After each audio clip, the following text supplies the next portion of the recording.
make an actual sculpture, I make studies first. So this particular piece, I call it Immaculada, which means, which of course is inspired from Immaculate Conception. I was inspired with my own pregnancy, my body transforming.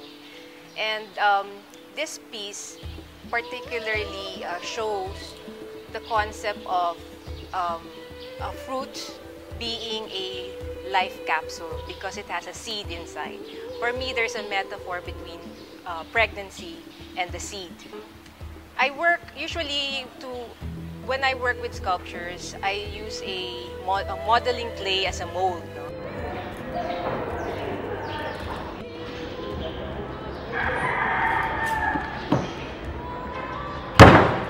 So strength is also essential because sometimes it seems easy, no? You just put it all together. But when you're doing sculptures, after many years of experience, I had sculptures falling apart.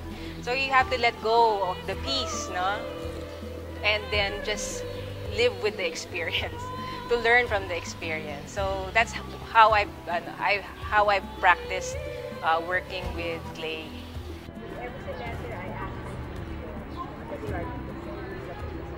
I'm one of the very few practitioners of a new field in ceramic arts called kiln art, wherein the kiln is a sculpture and the firing a performance art. So I built a kiln here at the grounds of the College of Fine Arts. It's in the form of a birthing woman. And then it gives birth to clay babies.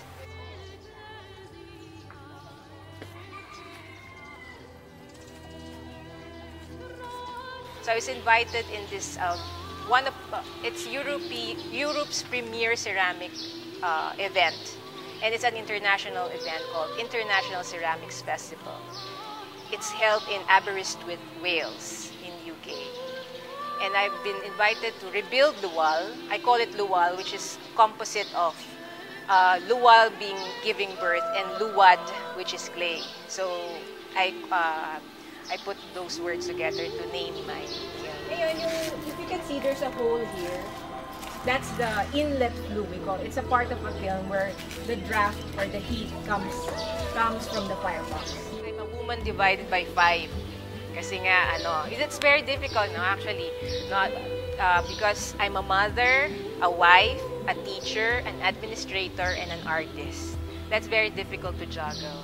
But because of my passion for what I'm doing and my love for all of those aspects of myself, I try to give equal time.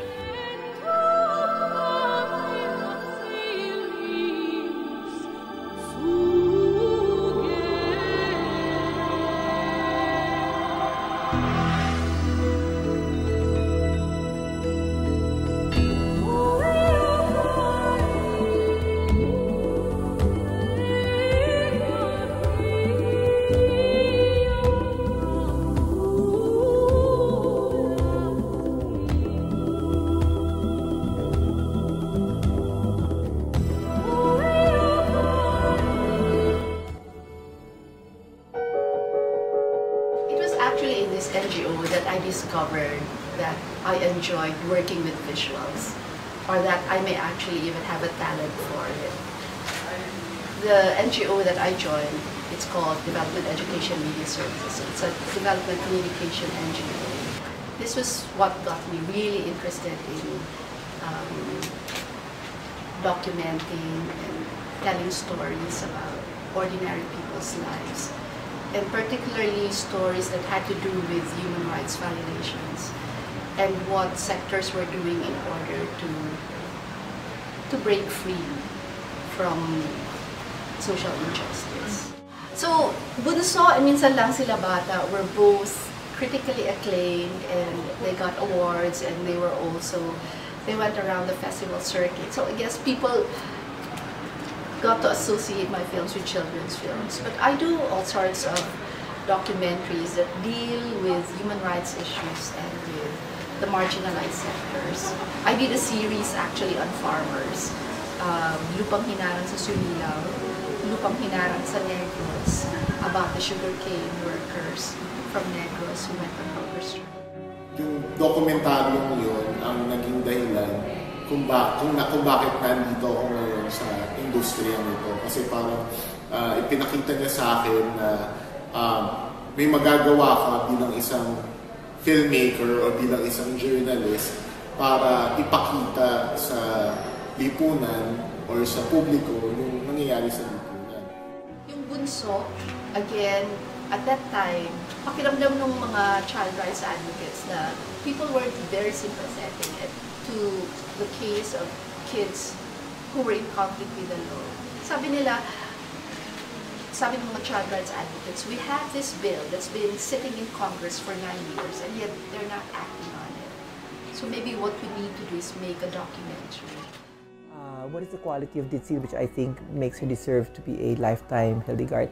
Because Ditzy, kasi as far as I've known her, kasi she's always been very, very, very real, focused, and maprinsipyo, yung ganong klaseng siyang tao, no?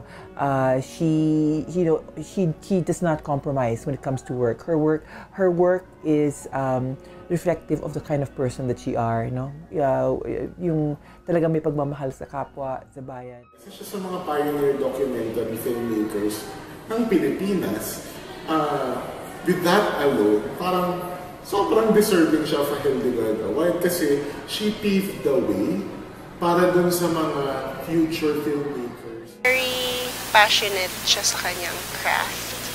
Tapos, gusto niya laging may purpose yung ginagawa niya. So, hindi lang basta siya gumagawa ng films kasi gusto niya ng art or gusto niya magpakitang gila sa mga tao. Kundi, gumagawa siya ng films kasi gusto niyang magkwento tungkol sa mga taong hindi masyadong napapansin. You have to feel strongly about these subjects to want to continue doing these kind of documentaries because obviously there's no money in it. There's some money when the BBC buys the film, but that doesn't happen often. And so you have to want to do something about these issues, want to do something about these stories for you to keep doing what you're doing. I've been doing it for quite some time.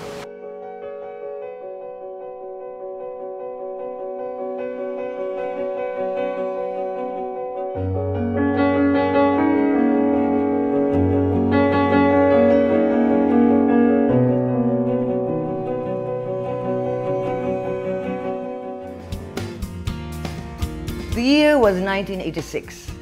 I was seated in the dark with Leo Martinez, watching our labor of love, the pilot episode of Travel Time, first air on television. I was fired with the idea that the country is the most beautiful in the world and that it was my personal mission to spread the word and show you proof.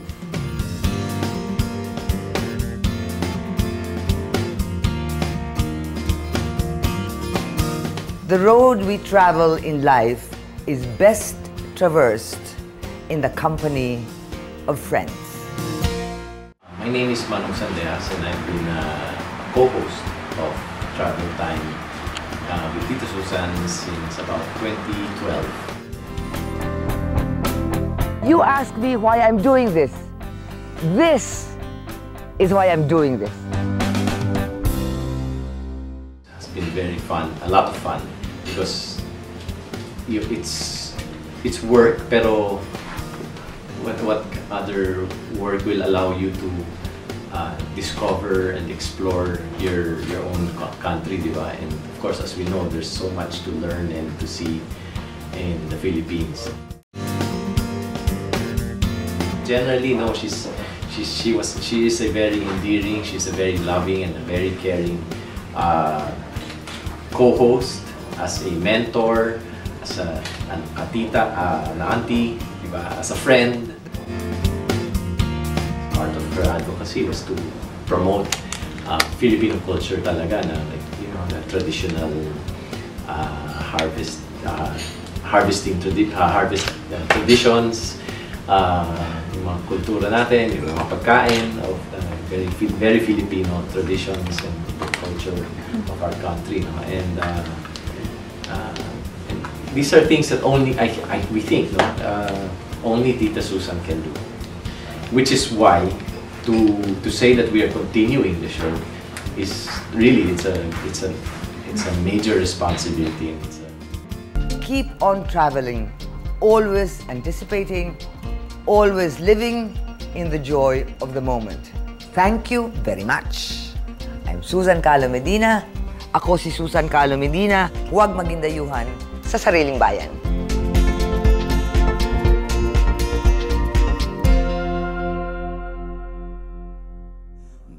Bhavanam kevalam, bhavanam kevalam, bhavanam kevalam, bhavanam kevalam, bhavanam, bhavanam kevalam, bhavanam, bhavanam kevalam.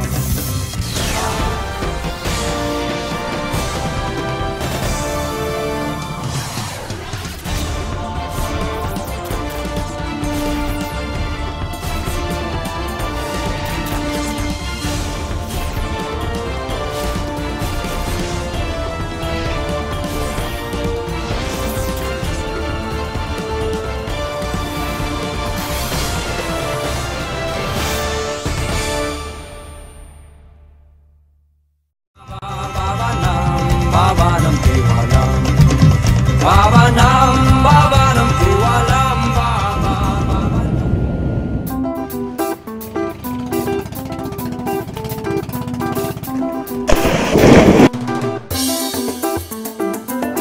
You know, I keep on hearing stories about Malapascua, really good stories. Pero parang hindi ko ma-imagine kung anong itsura niya.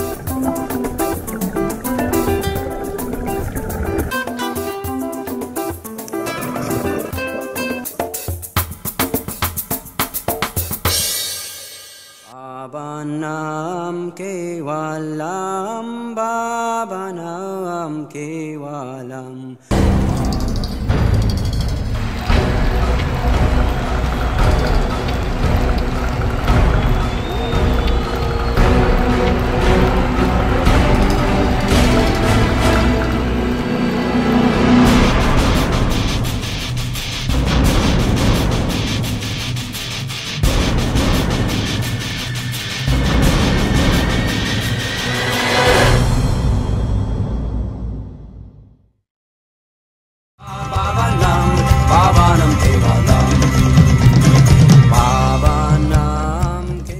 Bhavanam kevalam, bhavanam kevalam, bhavanam kevalam, bhavanam kevalam, bhavanam kevalam, bhavanam kevalam.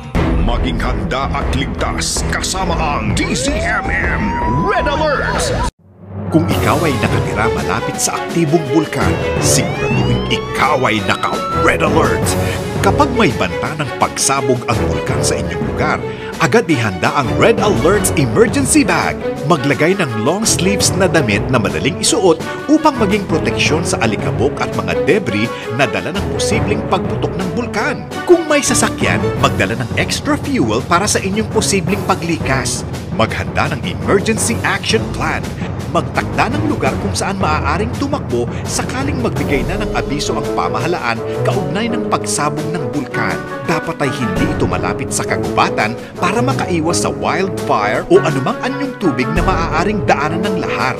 Makinig sa mga babala at patakaran para sa paglikas na ibibigay ng PHIVOLCS at lokal na gobyerno sa panahon ng nalalapit na pagputok ng bulkan. At tumulong sa DZMM upang malaman ang mga pinakahuling balita ukol dito. Ang kaalaman mo ang siyang magliligtas sa'yo. Dapat Red Alert! Bhavanam, bhavanam kevalam, bhavanam, bhavanam kevalam. In times of disaster, in the midst of hopelessness, when everyone's frail and uncertain, MBC Operation Tulong has been the cradle for those who are in need. In cooperation with our partner organizations and selfless individuals, in the spirit of Bayanihan. Manila Broadcasting Company as Philippines' largest radio network, having numbers of satellite radio stations nationwide through DZRH Operation Tulong, extending our hands to our kababayans has made more direct and immediate, timely, up close, and with no second thoughts. We are with you in the spirit of Bayanihan. DZRH, subok na sa balita. DZRH, haligi ng katotohanan. DZRH, makabagong bayanihan, serbisyong tapat sa'yo. DZRH, DZRH, DZRH, serbisyong tapat sa iyo. DZRH, supok na sa balita, haligi ng katotohanan, magkabagong bayanihan, serbisyong tapat sa iyo. DZRH. Babanam, babanam, tiwalam, babanam, babanam. Mula sa Herbena, narito na ang buhay at kalusugan.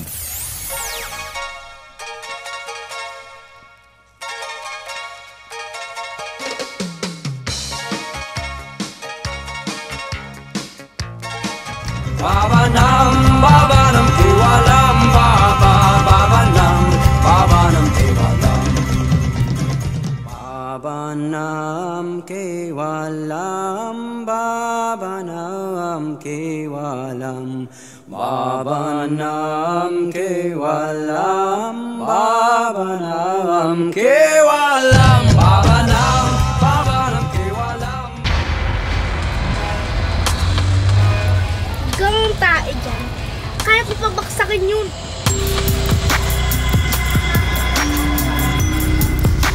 Ipasa mo na kay June ang mga laban mo. Saan ka?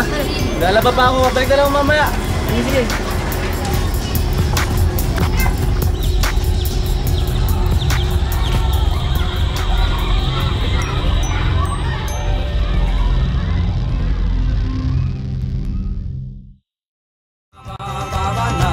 Babanam, tiwalam.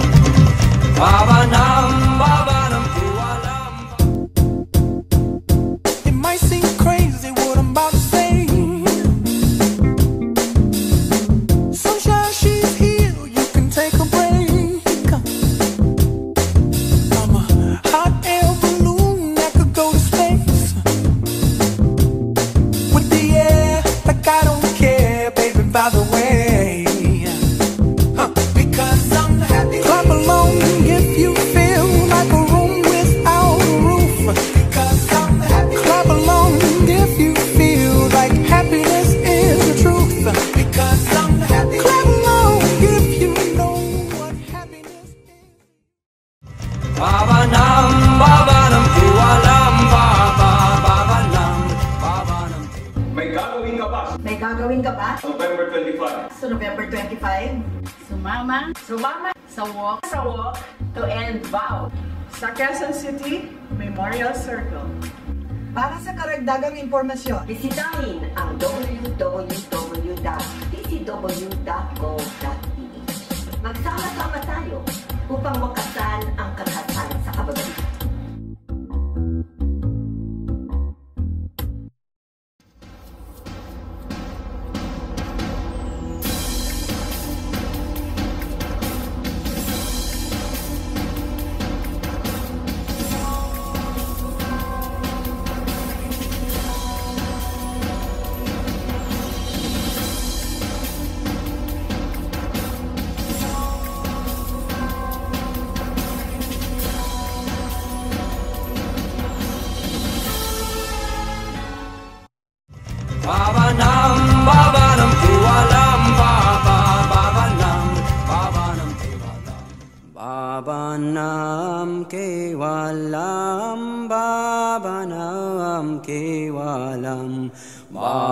Babanam kewalam, babanam kewalam, babanam, babanam kewalam, babanam, babanam kewalam, babanam, babanam kewalam, babanam, babanam kewalam, babanam, babanam kewalam, babanam, babanam kewalam.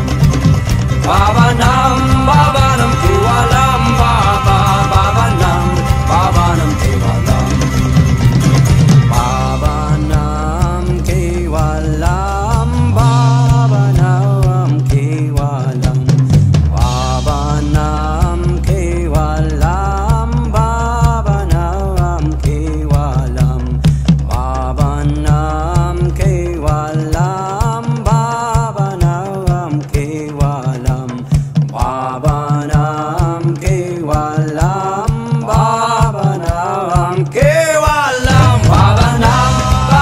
kewalam, babanam, babanam kewalam, babanam, babanam kewalam, babanam,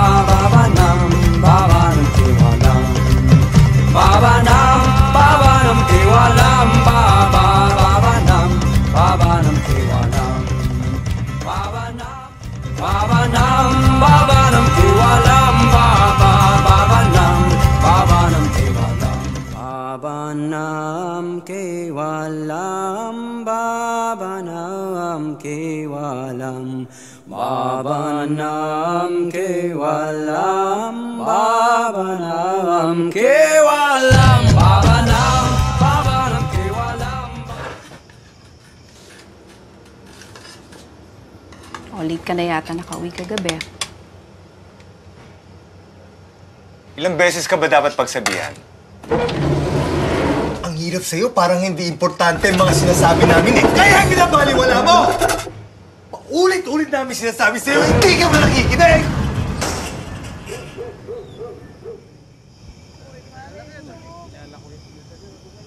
Three out of 4 teens ang ayaw kumain madalas kasama ang pamilya. Gawing masaya ang kapag-usapan.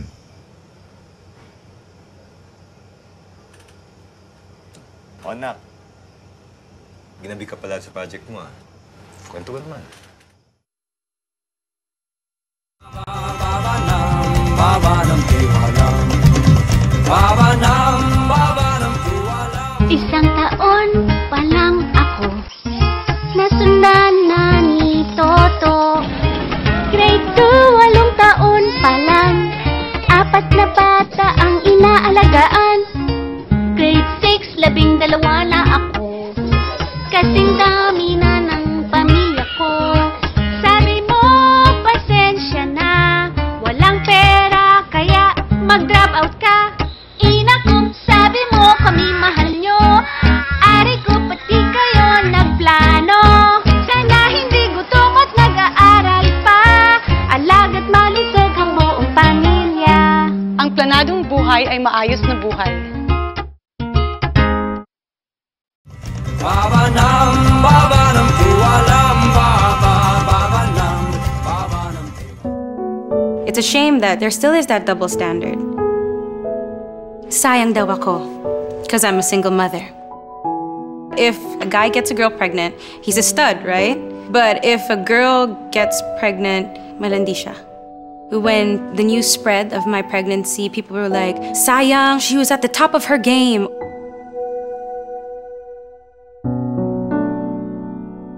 People immediately would make up stories about me or assume that I'm malandi or a woman of the world. Was I unfairly judged? Yes. But then, did it stop me? No. Did it make me stronger? Yes. And will it keep me going? Hell yes. Labels are a challenge. To me, it was challenge accepted.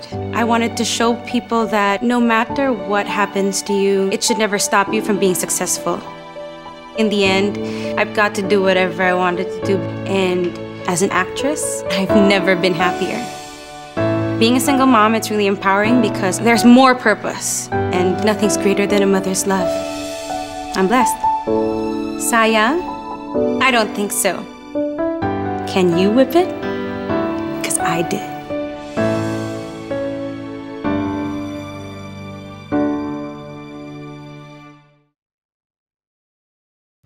Babanam, babanam, kiwalam, babanam, babanam, kiwalam. Babanam, kiwalam, babanam, kiwalam. Babanam, kiwalam, babanam, kiwalam. Babanam, babanam, kiwalam, babanam, babanam, kiwalam. Babanam.